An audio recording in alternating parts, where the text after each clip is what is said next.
ಘೋಷಣೆ ಮಾಡಿದ್ದಾರೆ. ನೋಡಿ, ನ್ಯಾಯಾಲಯ ತೀರ್ಪು ಕೊಟ್ಟಾಗ್ತದೆ ನಾವೆಲ್ಲರೂ ಕೂಡ ಈ ದೇಶದ ಪ್ರಜೆಗಳಾಗಿ ಸಂವಿಧಾನದಲ್ಲಿ ವಿಶ್ವಾಸವನ್ನು ಇಟ್ಕೊಂಡು ನಾವು ತಲೆ ಬಾಗಲೇಬೇಕು. ಇದಕ್ಕಿಂತ ಜಾಸ್ತಿ ನಾನು ಹೇಳಲಿಕ್ಕೆ ಬಯಸೋದಿಲ್ಲ. ಯಾಕಂದರೆ ನ್ಯಾಯಾಲಯವನ್ನು ತೀರ್ಪು ಕೊಟ್ಟಿದೆ, ನ್ಯಾಯವನ್ನು ದೊರಕಿಸಿಕೊಡ್ಲಿಕ್ಕೆ ಒಂದು ಕುಟುಂಬಕ್ಕೆ ತೀರ್ಪನ್ನು ಕೊಟ್ಟಿದೆ.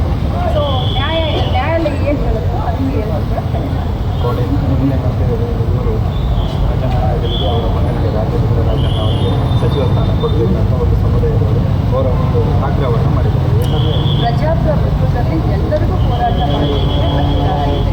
ಆದರೆ ನಮ್ಮ ಪಕ್ಷ ಹೈಕಮಾಂಡ್ ಏನು ತೀರ್ಮಾನ ಕೊಡುತ್ತೆ ಅದಕ್ಕೆ ನಾನು ಈಗ ಗೃಹಲಕ್ಷ್ಮಿ ಹಣ ಕೊಡಲಿಲ್ಲ ಬಗ್ಗೆ ಕೇಳಿಬರ್ತದೆ. ನಿಮ್ಮ ತವರು ಊರಲ್ಲಿ ಕೇಳಿಬರ್ತದೆ. ಇಲ್ಲ, ಗೃಹಲಕ್ಷ್ಮಿಯ ಜೂನ್ ಜುಲೈ ಹಣ ಬಿಡುಗಡೆ ಆಗಿದ್ದರೆ ಬಿಡುಗಡೆ ಮಾಡಿ ನಾನು ಉಡುಪಿಗೆ ಬಂದಿದ್ದೀನಿ. 4 ದಿನದಿಂದ ಅಂದರೆ ಒಂದು 5-6 ದಿನ ಆಯಿತು ಬಿಡುಗಡೆ ಆಗಿದೆ. ಎಲ್ಲರಿಗೂ ಕ್ರೆಡಿಟ್ ಆಗ್ತದೆ. ಜೂನ್ ಹಣವನ್ನು ಕ್ಲಿಯರ್ ಮಾಡಿದ್ವಿ. ಜುಲೈ ಹಣ ಇನ್ನೊಂದು 15 ದಿನ. ಎಲ್ಲರಿಗೆ ಗಣೇಶ ಚತುರ್ಥಿಗೆ ಜುಲೈ ಹಣವನ್ನು ಬಿಡುಗಡೆ ಮಾಡಬೇಕನ್ನುವಂಥ ಆಸೆ ನನಗೆ. ಈಗ ಜೂನ್ ಕ್ಲಿಯರ್ ಮಾಡಿದ್ದೀನಿ ವರಮಹಾಲಕ್ಷ್ಮಿಗೆ.